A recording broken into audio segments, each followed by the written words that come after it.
Dave with Taboo Customs. Today we're going to be talking about the fuel line system that we're going to be using on our 1968 Jeep M715 project here behind us. Before we talk about that fuel line setup though, let's take a quick look at the Jeep and we'll talk about why we really wanted to use this fuel line.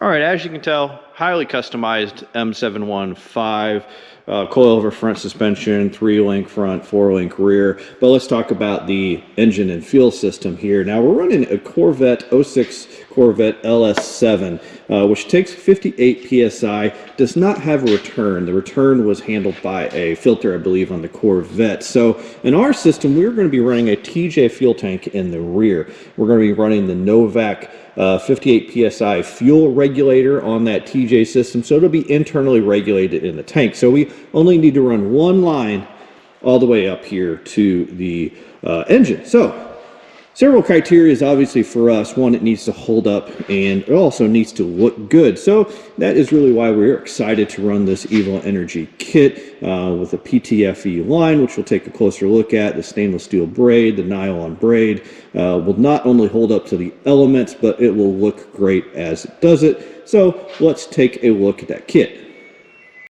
All right, so Evil Energy actually hooked us up with this kit for this video, and this kit is their 26-foot long 3/8 6AN fuel line kit for the LS engines. We'll work with a lot of other engines. You'll see that it comes with a ton of fittings. So be sure to go and check out the link in the description if you're looking for a fuel line kit or looking for this one specifically. And be sure to use the code TABOO10 and you'll get 10% off. So let's take a look at the kit. So of course we got our 26-foot of fuel line. We'll take a closer look at that here in a second.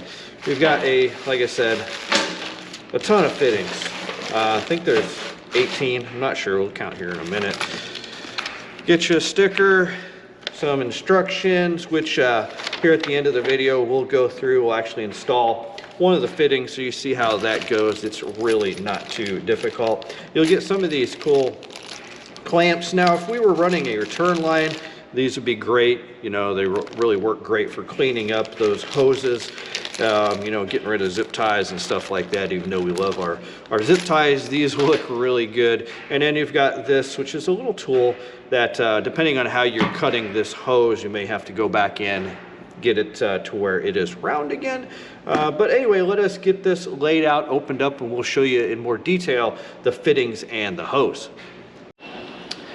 Now first, let's talk about the hose. Now I've cut off a section and I have peeled it back to break down like the different layers of this hose. Now at the core of the hose, you've got that white tube. That's the PTFE tube. That is a chemical resistant tube, much more so than like your standard type of fuel line hose that you might get. This will resist things like brake cleaners and stuff like that. You can put brake cleaner through this and it's not an issue. Then on the outside of that tube, you've got your stainless steel jacket here, and then you've got the black nylon braid on the outside. Now that stainless steel jacket, definitely very good at helping with the cut resistance, so much so that whenever we cut this one apart, I mean, you really can't cut it with a knife. You can cut the nylon braid off, obviously, but yeah, that stainless steel hose is not going to cut, which is really nice because we do see some people that come in and they'll leave, you know, run their hoses through the firewall, not to put a grommet in there. That will somewhat protect it. Obviously, you still want to use a grommet. Definitely recommend still using a grommet, but would potentially avoid issues with leaking fuel hoses that do get cut due to those abrasions. Now, onto the fittings. Like I said, you get a ton of fittings with this kit. You've got 18 fittings, and then you've got 6 of the clamps that you get with the 26-foot long kit.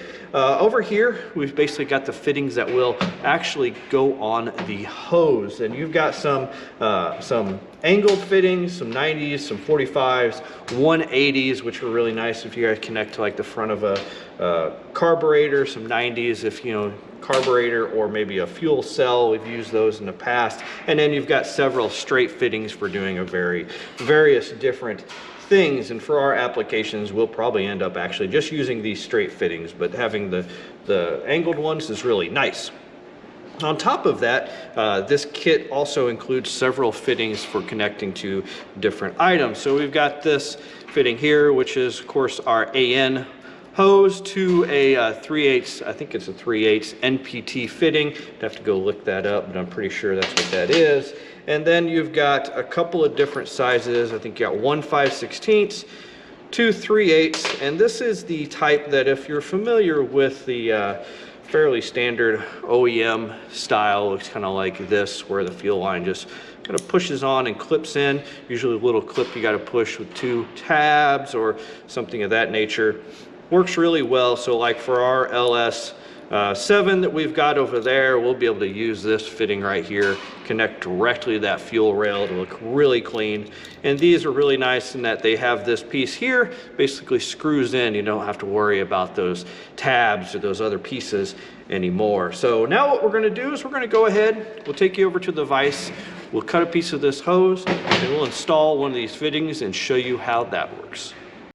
All right, for the installation of the fittings, you're going to need some additional tools. You're going to need a small screwdriver or pick. You need a small crescent wrench, or if you take a look, they do have some special wrenches that you can use. We ought to probably order one of those here soon. You'll need some painter's tape or masking tape, and then you'll need, my recommendation is definitely a cutoff wheel. You can do this with a hacksaw, but if you've ever done it with a hacksaw, you know that it's not nearly as fun. Cutting through that stainless is kind of can kind of be a pain. So to get us started, what we've done is we've gone in where we want to cut and we've taped off a section with that painter's tape. You do have to be a little bit careful about the thickness that you're going to use.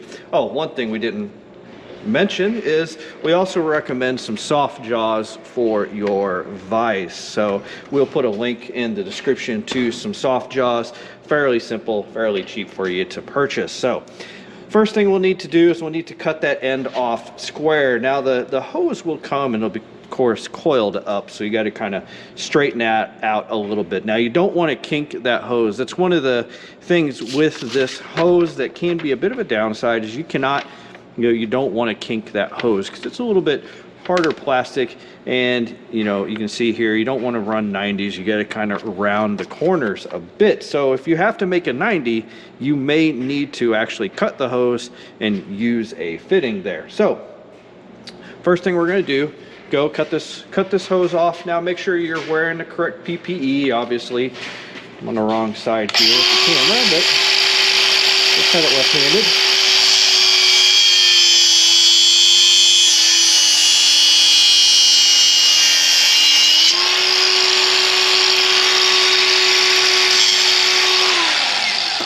All right. Now, before we remove the tape, what we're going to do is we're going to go ahead and take our hose fitting apart. Now, when you're taking this apart, be careful. There is a ferrule on the inside. You need that ferrule. But what we're going to want is we're going to want this piece here. We're first going to put it on the hose. Or make sure you put it on the correct way so that it goes back and we'll screw in. So now that we've got that on there, we can go ahead and remove the tape. And the reason we did that is once we remove this tape, this nylon braid can be a real pain to get that over. Now, we're gonna need to take our small flat screwdriver, and what we need to do is we need to get this hose to where we can get to just the PTFE portion of the hose, because this ferrule will go over just that portion. You do not want any of those little strands of that stainless steel underneath this ferrule. If you get them under there, it can leak, so you don't want that. So you have to kind of get your flat screwdriver down here, open it up a little bit, taking care not to damage that inner hose because it's not real thick. Okay, once we get it to where we have it and there's no strands around our inner core, we are going to take one of our soft jaws and use that as a block. We'll put the ferrule on here, and the taper needs to go up towards the, because like you're going underneath that stainless steel braid, which is what you actually want. And inside of that ferrule, there's going to be an edge, and you're going to want to push that tube until it bottoms out on that. So can take a little bit of force. Get it all the way down in there. You can look in here and see if we are bottomed out on that, and we almost are, not quite.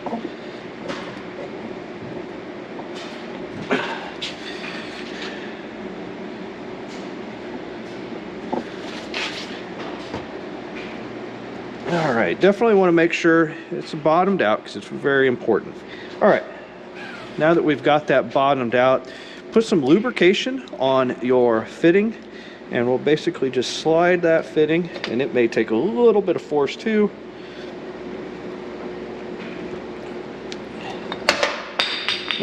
And we'll knock off. We're basically twisting as we're sliding that in. And now we can slide the rest of our fitting down over that. All right, and I like to do this with the fitting basically in this orientation here.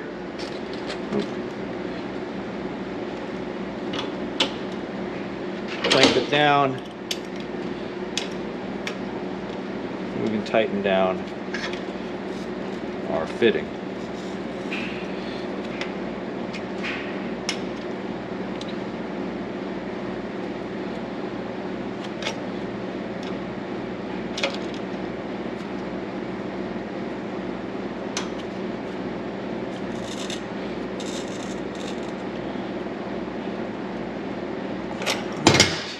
We're basically going all the way down until those two are coming together, and there we have it, our new hose end. All right, well, that'll do it for our look at the Evil Energy fuel line kit that we'll be using here for our M715 project. Be sure to keep watching for videos coming out on our M715 here. We'll probably do an additional video on the fuel system when we do get that fuel system all set up and we get going with this. So thank you for watching. As always, a like and subscribe is greatly appreciated, and be sure to check out Evil Energy's website. Remember to use Taboo 10 to get your 10% off.